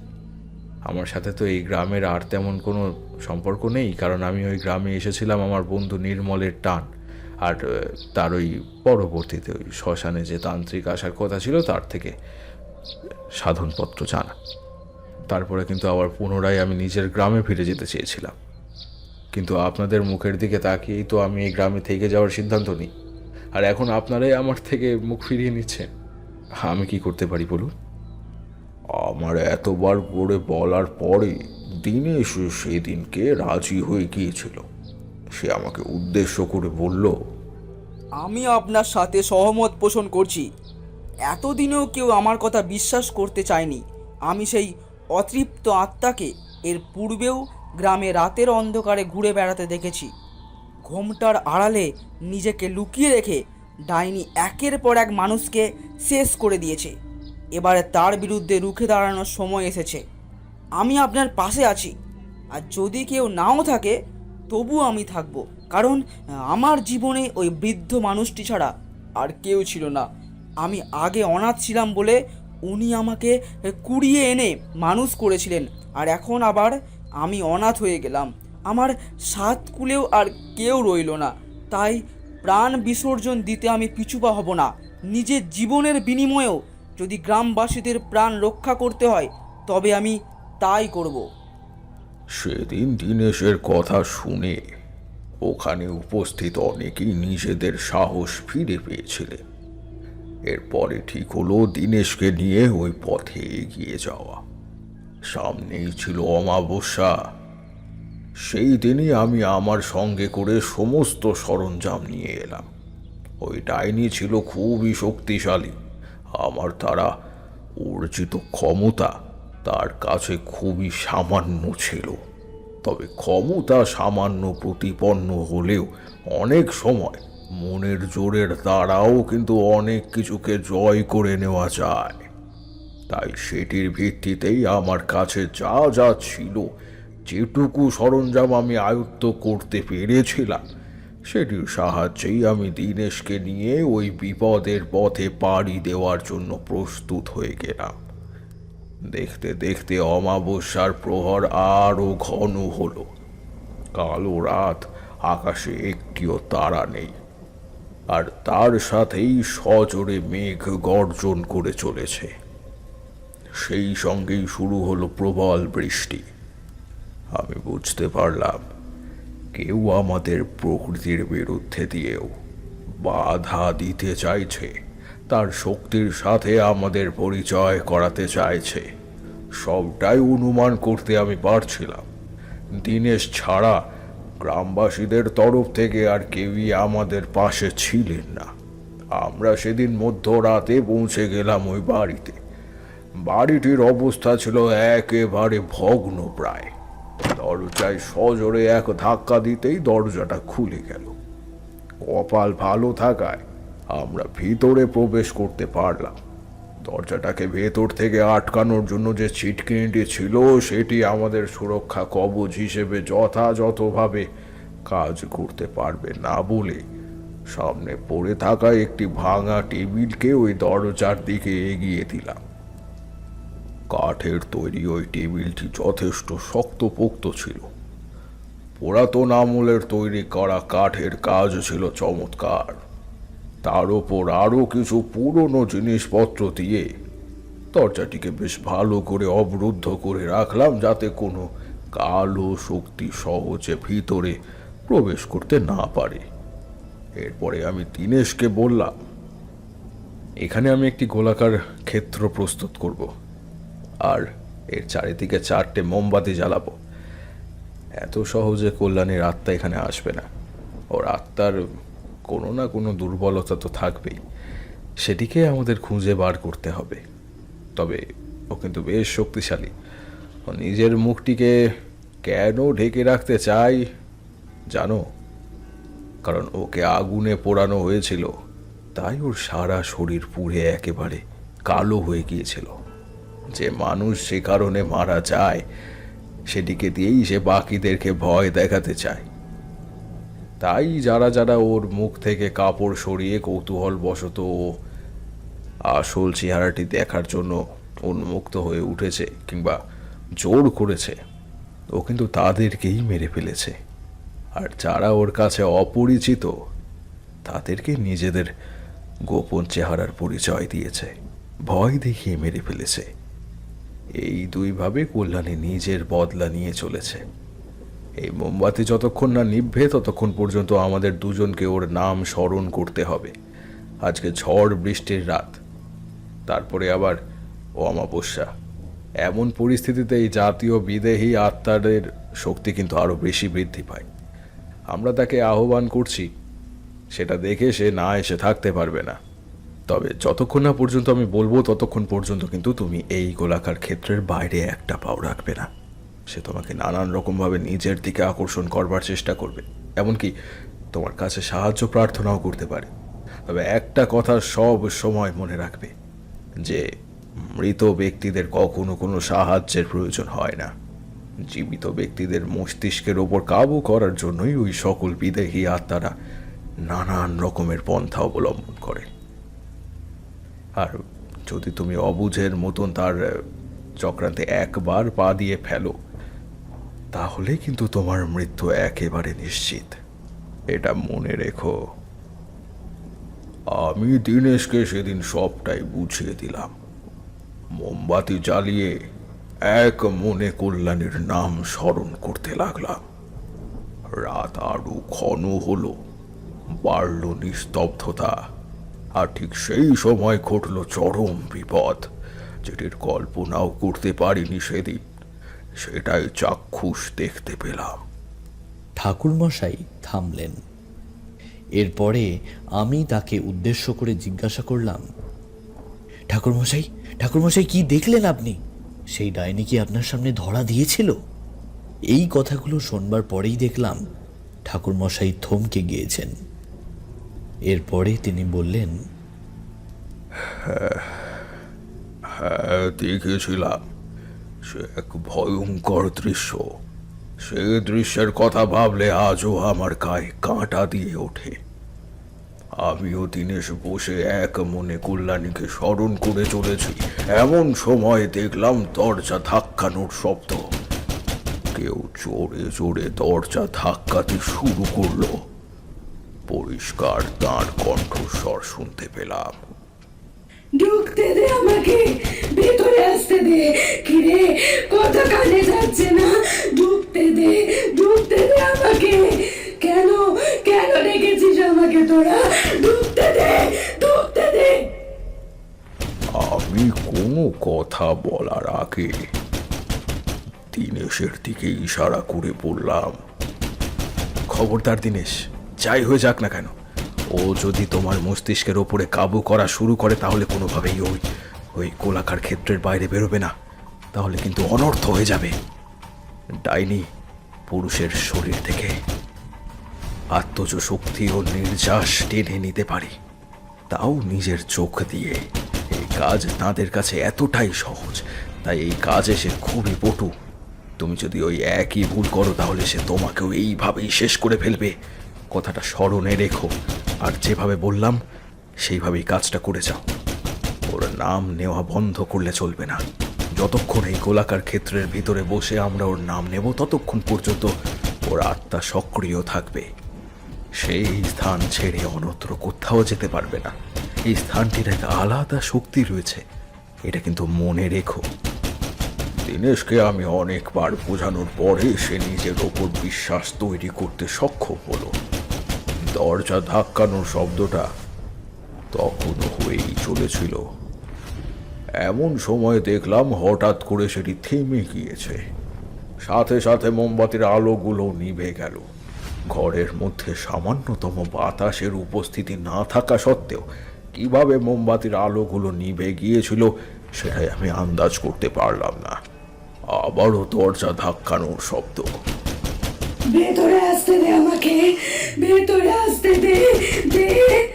এতক্ষণ মুখে বলছি বলে ভাবছিস তোরা আমার সঙ্গে চলনা করে যাবি। ভাবিস না, ভাবিস না আমি তোদেরকে সেই কাজ করতে দেব।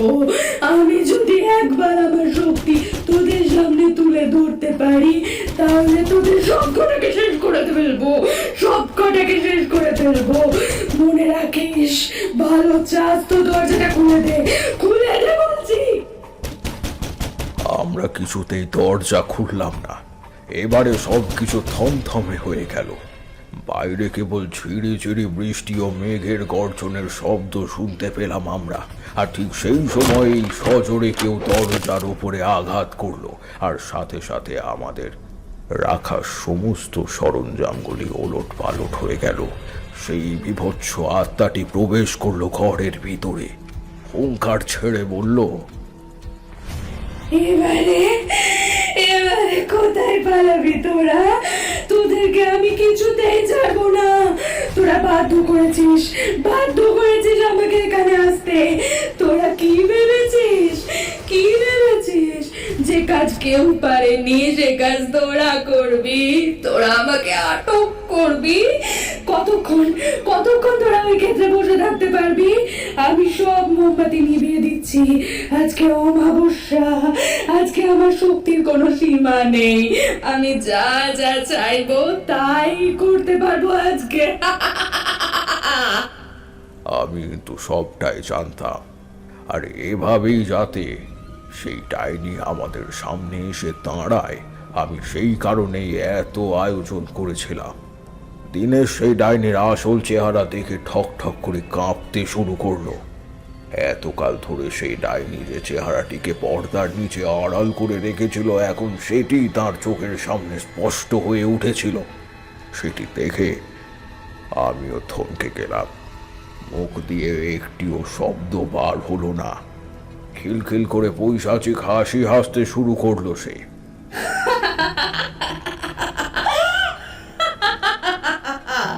আমাকে সজোরে ধাক্কা মেরে ফেলে দিল।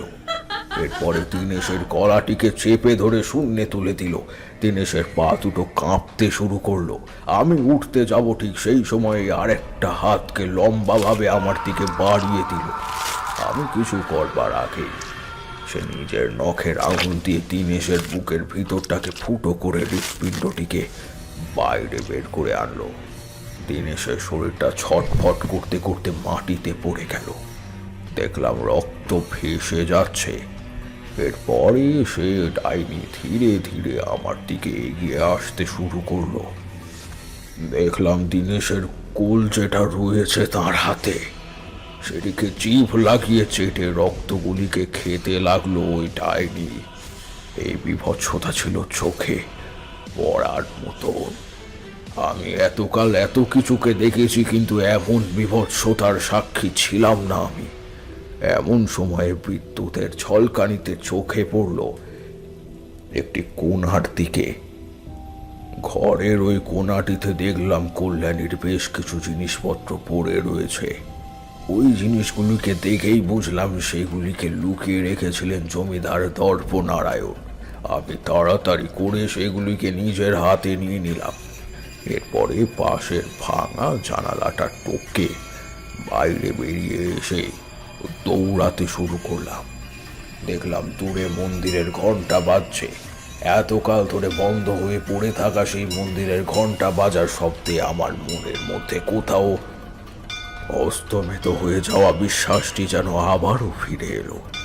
মন্দিরের সামনে গিয়ে পড়তেই দেখলাম একটি কুণ্ডের মধ্যে আগুন জ্বলছে।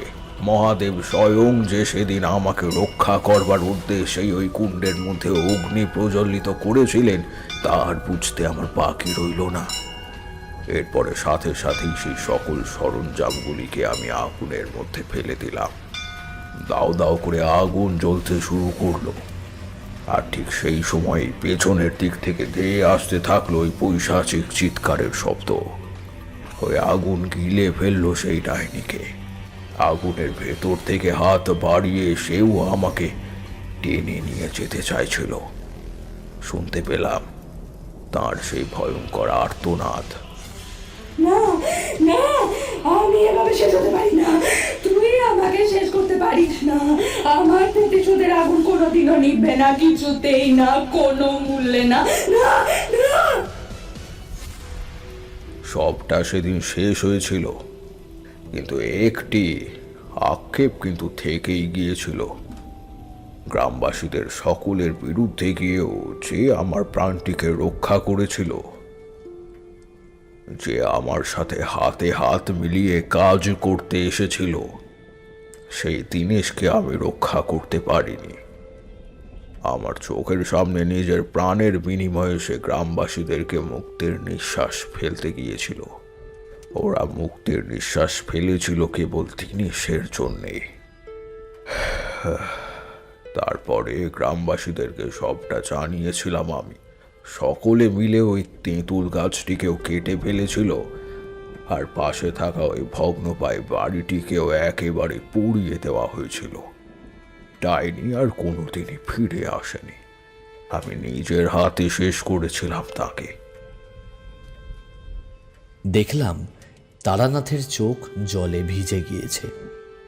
তার মনের মধ্যে যে ঝড় উঠেছে সেটা বুঝতে পারলাম।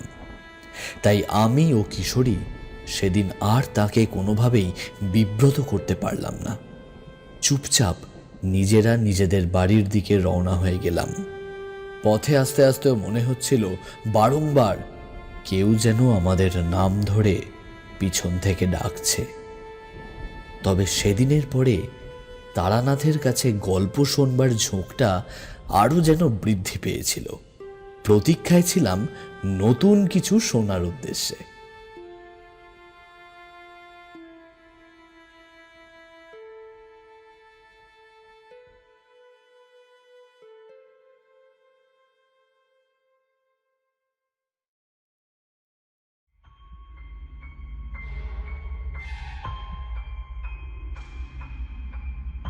এতক্ষণ আপনারা শুনছিলেন লেখিকা সঞ্চারী ভট্টাচার্যর কলমে তারানাথ তান্ত্রিক ও তেঁতুলতলার আতঙ্ক। গল্পটি আপনাদের কেমন লাগলো অবশ্যই কিন্তু কমেন্ট করে জানাবেন, এবং চ্যানেলে নতুন হয়ে থাকলে চ্যানেলটিকে সাবস্ক্রাইব করে পাশে থাকা বেল আইকনটি প্রেস করতে কিন্তু ভুলবেন না। ফিরে আসব আরেকটি নতুন গল্পের সাথে। আপাতত আজকের জন্য আমাদের ভূত কুঠিরের দরজা এখানেই বন্ধ করা হলো। ধন্যবাদ।